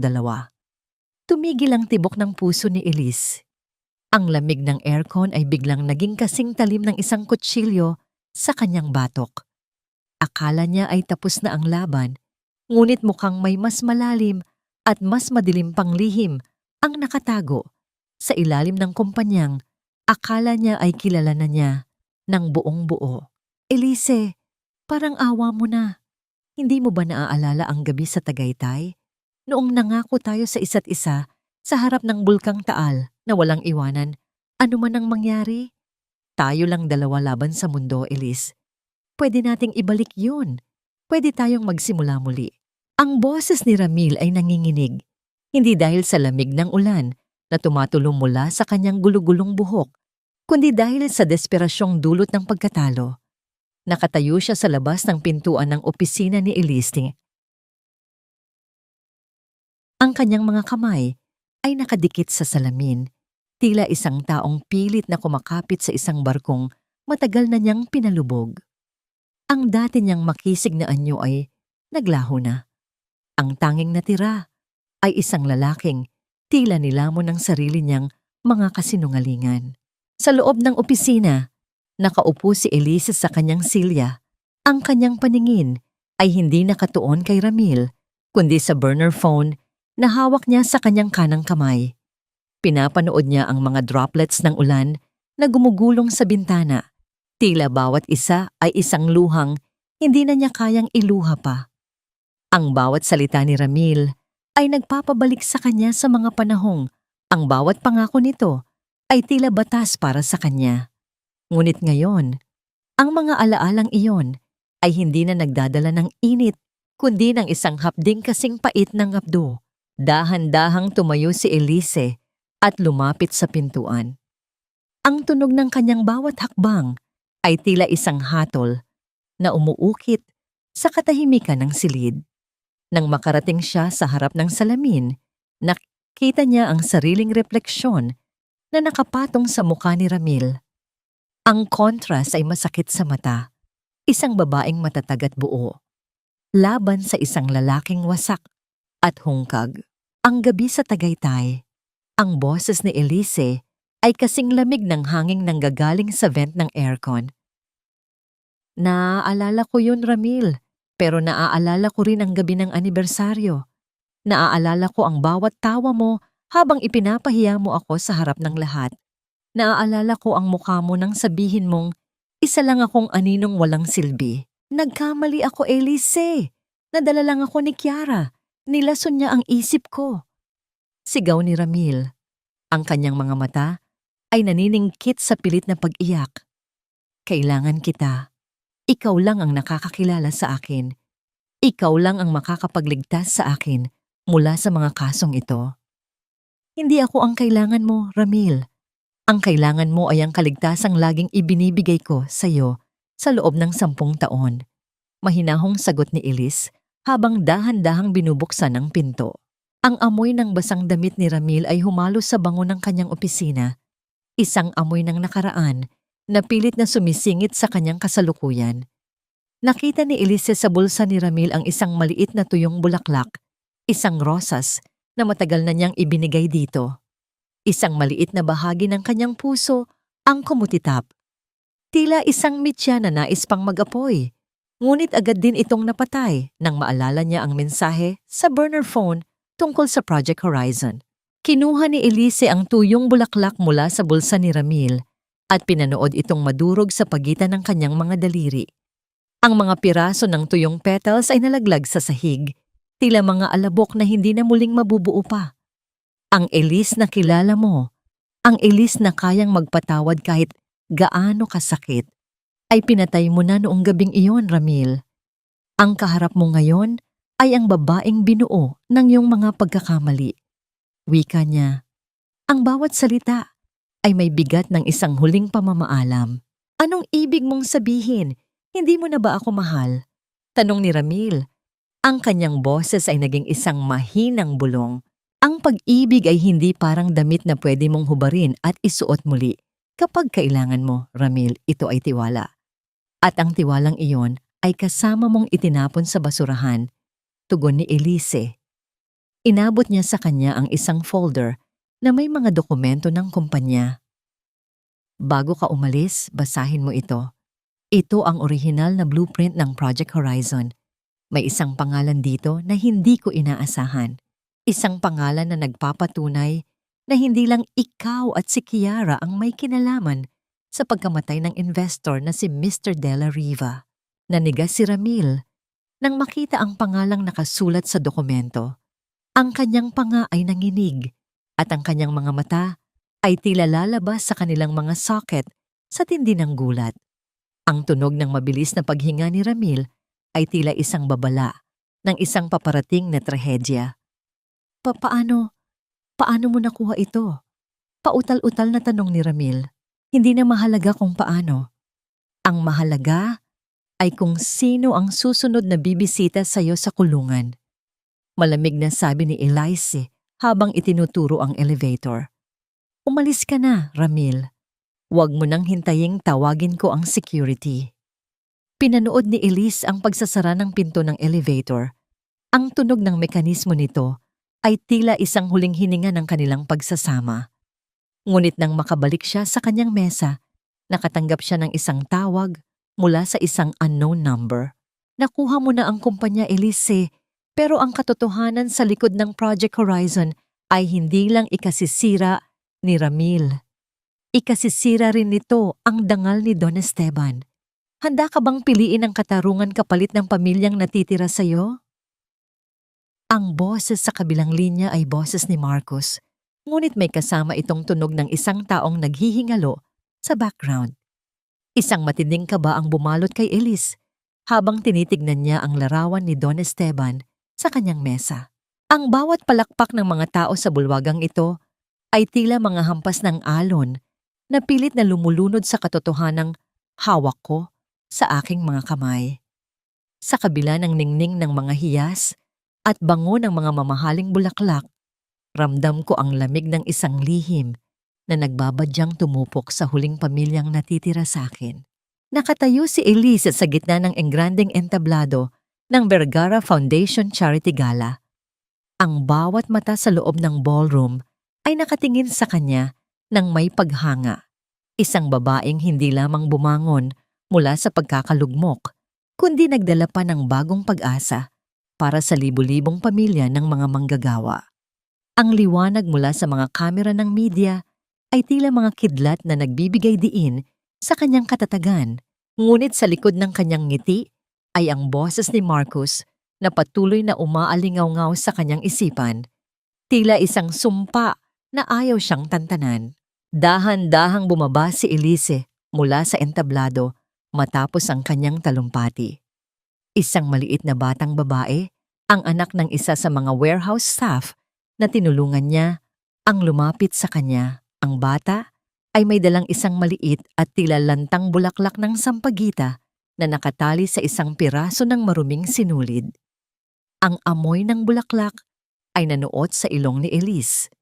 Isang amoy ng katapatan at simpleng pag-ibig na matagal na niyang hindi nararamdaman sa mundo ng negosyo. Para sa inyo po, Ma'am Elise, sabi po ni nanay. Kayo raw po ang aming anghel. Ang boses ng bata ay kasing linaw ng kristal.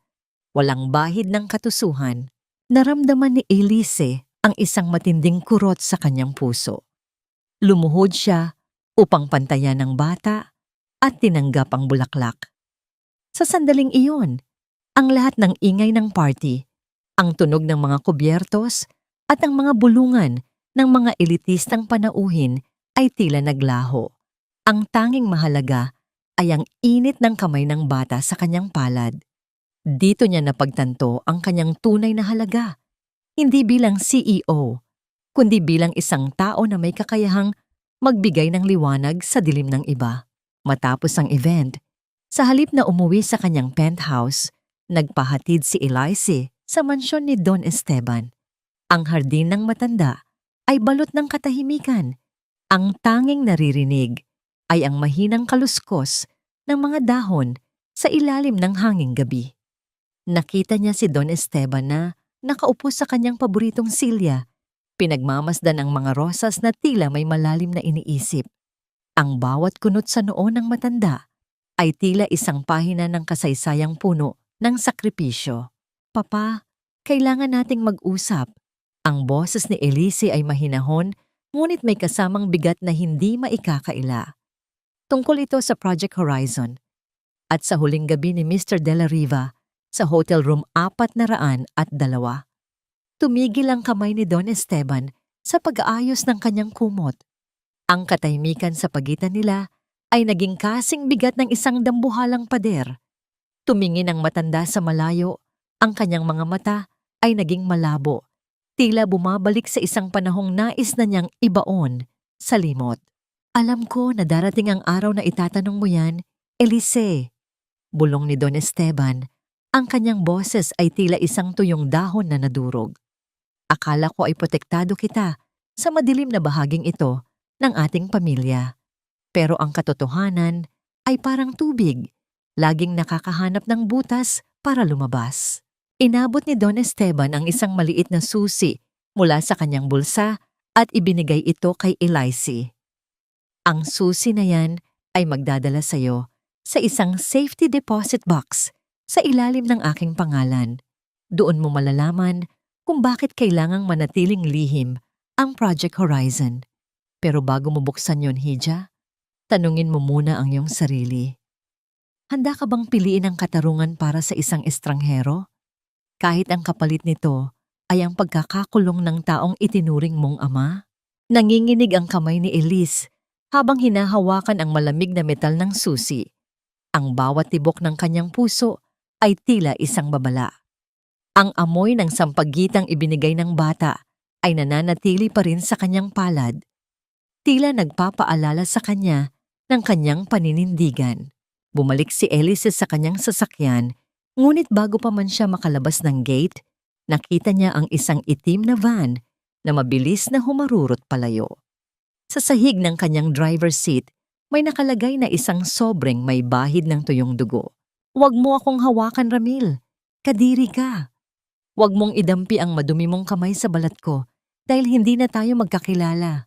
Ang tili ni Kiara ay umalingaw sa loob ng masikip at amoy amag na pasilyo ng presinto. Tila isang matalim na kutsilyo na humihiwa sa katahimikan ng gabi. Nakatayo siya sa likod ng rehas, ang kanyang dating makintab na buhok ay gulo-gulo at ang kanyang mukha ay wala ng bahid ng kolorete. Tanging ang mga itim na mantsa ng maskara na kumalat dahil sa iyakang natira. Ang bawat paghikbi niya ay hindi na nanggagaling sa pagsisisi kundi sa galit na siya ay nahuli sa kasong pagnanakaw at estafa. Sa tapat ng selda, nakatayo si Ramil, ang kanyang hitsura ay mas malala pa sa isang taong lansangan. Ang kanyang mamahaling suit ay punit-punit na at may amoy ng panis na pagkain, bunga ng ilang araw na pagtatago sa mga estero bago siya tuluyang nasakote ng mga pulis. Ang tunog ng kanyang mabilis na paghinga ay tila isang sirang bellows, puno ng pagod at kawalang pag-asa. Nanlalaki ang kanyang mga mata habang nakatingin sa babaeng akala niya ay nagmamahal sa kanya, Ngunit ngayon ay itinuturing siyang isang nakakahawang sakit. Kiara, bakit? Ang boses ni Ramil ay isang mahinang bulong, halos hindi marinig sa gitna ng ingay ng mga bentilador sa kisame. Ibinigay ko ang lahat sa iyo. Pinagtaksilan ko si Elise para sa iyo. Bakit mo ako itinatwa ngayon? Dahil ikaw ang pinakatanga sa lahat ng lalaking nakilala ko, Ramil. Ang sagot ni Kiara ay may kasamang mapait na tawa. Ginamit lang kita para makuha ang pera ng kumpanya niyo. Akala mo ba ay papatol ako sa isang lalaking walang ibang alam kundi magyabang? Wala ka na ng pera, Ramil. Wala ka ng kapangyarihan. Isa ka na lang basurang dapat itapon. Ang tunog ng pagtama ng malamig na bakal ng mga posas sa mesa ng investigador ay naging hudyat ng kanilang huling pagkikita. Sa gitna ng kaguluhang ito, dahan-dahang bumukas ang pinto ng presinto. Pumasok si Elise. Ang kanyang tindig ay matatag at ang kanyang mukha ay tila isang mapayapang lawa sa gitna ng bagyo. Suot niya ang isang itim na damit na sumasagisag sa pagluluksa sa kanyang nakaraan. Ngunit ang kislap sa kanyang mga mata ay nagsasabing siya ay ganap ng malaya. Lumapit si Elise sa rehas. Ang bawat hakbang niya ay tila isang tadhana na dumarating sa tamang oras. Nang magtagpo ang kanilang mga mata, ni Elise, Ramil at Kiara, ang katahimikan sa loob ng presinto ay naging kasing bigat ng isang libingan.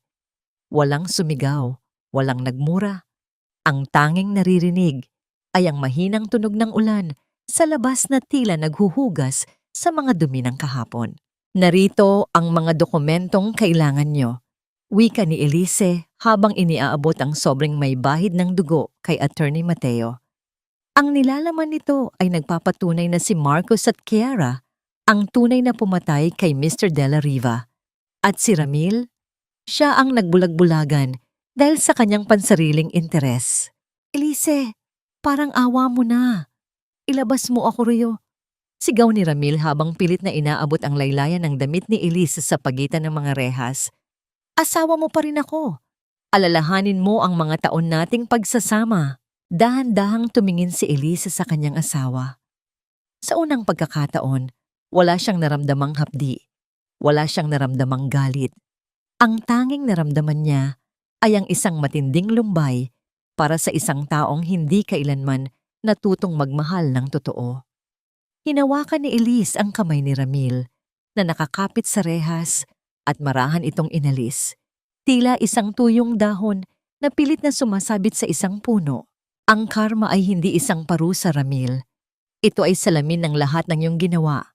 Mahinahong sabi ni Elise, 10 taon akong naging bilanggo ng iyong mga kasinungalingan. Ngayon, ikaw naman ang mananatili sa loob ng rehas na ito, hindi dahil sa akin, kundi dahil sa sarili mong mga desisyon. Tumingin si Elise kay Kiara na ngayon ay nakayuko na at hindi na makatingin ng diretsyo.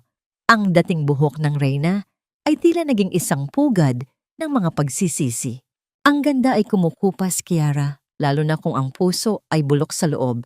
Huling wika ni Elise bago tumalikod. Habang naglalakad si Elise palabas ng presinto, narinig niya ang huling hiyaw ni Ramil na tinatawag ang kanyang pangalan. Isang hiyaw na unti-unting nilulunod ng tunog ng paparating na kulog. Nang makalabas siya, huminto si Elise sa harap ng isang salamin sa lobby. Pinagmasdan niya ang kanyang sarili. Nakita niya ang isang babaeng hindi na nasusukat sa sakit na ibinigay sa kanya, kundi sa lakas na ipinamalas niya upang mabuhay muli. Tapos na ang laban. Bulong niya sa kanyang sariling refleksyon. Ako naman ang magmamahal sa sarili ko. Sumakay si Elise sa kanyang sasakyan at pinaandar ang makina. Ang tunog ng ulan sa bubong ng kotse ay tila isang awit ng pagsilang ng isang bagong simula. Isang huling sulyap sa gusali ng presinto bago siya tuluyang umalis at isang mapayapang ngiti ang sumilay sa kanyang mga labi. Isang taon ang mabilis na lumipas, tila isang agos ng ilog na dahan-dahang tinangay ang mga bakas ng putik at dumi ng nakaraan. Ang sikat ng umaga sa balkonahe ng bagong tahanan ni Elise ay may dalang kakaibang init. hindi nakapapaso, kundi isang mainit na yakap na nagpaparamdam na ang bawat sugat ay may panahon ng paghilom. Ang amoy ng sariwang brewed na kape ay humahalo sa bango ng mga namumukadkad na gardenia sa paligid, habang ang mahinang awit ng mga ibon sa mga sanga ng puno ay tila isang pasasalamat sa isang bagong simula. Nakatayo si Elise sa harap ng riles ng balkonahe, suot ang isang simpleng puting bestida na sumasabay sa ihip ng hangin. Wala na sa kanyang mga mata ang bigat ng 10 taon ng pananahimik. Ang kanyang mukha ay kasing liwanag ng langit at ang bawat paghinga niya ay malalim at malaya. Sa kanyang kamay, hawak niya ang isang maliit na kwaderno kung saan nakasulat ang mga bagong proyekto ng Vergara Corp, hindi na para sa pansariling yaman, kundi para sa kabutihan ng mas nakararami. Sa dulo ng hardin, nakaupo si Don Esteban sa kanyang tinitirhang wheelchair, pinapanood ang pagsikat ng araw. Bagamat humina ang kanyang katawan dahil sa edad, ang kanyang mga mata ay puno ng kapayapaan habang nakatingin kay Elise. Ang lihim ng Project Horizon ay naayos na. Hinarap ng matanda ang kanyang mga pagkakamali sa batas at dahil sa kanyang katapatan at pagtulong sa investigasyon, pinayagan siyang manatili sa ilalim ng house arrest. Ang dangal ng pamilya ay hindi na nakabase sa kung anong itinatago nila, kundi sa kung paano nila hinarap ang katotohanan. Iha, handa na ba ang lahat para sa pagbubukas ng foundation? Ang boses ni Don Esteban ay mahina, ngunit puno ng kagalakan. Opo, Papa. Ang lahat ay handa na. Ang mga bata mula sa probinsya ay darating na mamaya. Sagot ni Elise habang lumalapit sa matanda at hinahawakan ang kanyang kamay. Naramdaman niya ang marahang pagpisil ni Don Esteban, isang pagpisil na nagsasabing sapat na ang lahat ng kanyang nagawa. Kumusta na kaya si Ramil? Paminsan-minsan, sumasagi pa rin sa isipan ni Elise ang anino ng lalaking minahal niya noon. Balita niya ay nananatili pa rin ito sa loob ng rehas. Kasama si Kiara at Marcus, pinagsisihan ang bawat sandaling itinapon nila ang kanilang dangal para sa pera. Ngunit ang sakit na dati ay nagpapahinto sa mundo ni Elise ay wala na. Napatawad na niya si Ramil, hindi dahil karapat-dapat ito sa kapatawaran, kundi dahil karapat-dapat ang sarili niyang puso sa kapayapaan. Ang pagpapatawad ay hindi ang paglimot sa ginawa nito, kundi ang pagpili na hindi na maging biktima ng nakaraan. Nahanap na ba ni Elise ang tunay na kaligayahan? Habang pinagmamasdan niya ang malawak na hardin at ang mga taong tapat na naglilingkod sa kanya, alam niya ang sagot. Ang kaligayahan ay hindi pala matatagpuan sa pagiging reyna ng isang imperyo, kundi sa pagiging malaya sa sariling pagkatao. Ang bawat gabing umiiyak siya noon ay naging mga bituin na nagbigay ng liwanag sa kanyang kasalukuyan. Isang huling sulyap sa kanyang lumang singsing sa kasal na ngayon ay nakalagay na sa isang maliit na kahon sa loob ng kanyang silid. Hindi na bilang alahas, kundi bilang isang paalala ng kanyang katatagan. Ang tunay na halaga ng isang tao ay hindi nasusukat sa ningning ng kanyang suot, kundi sa tibay ng kanyang paninindigan sa gitna ng unos. Tapos na ang pagiging anino.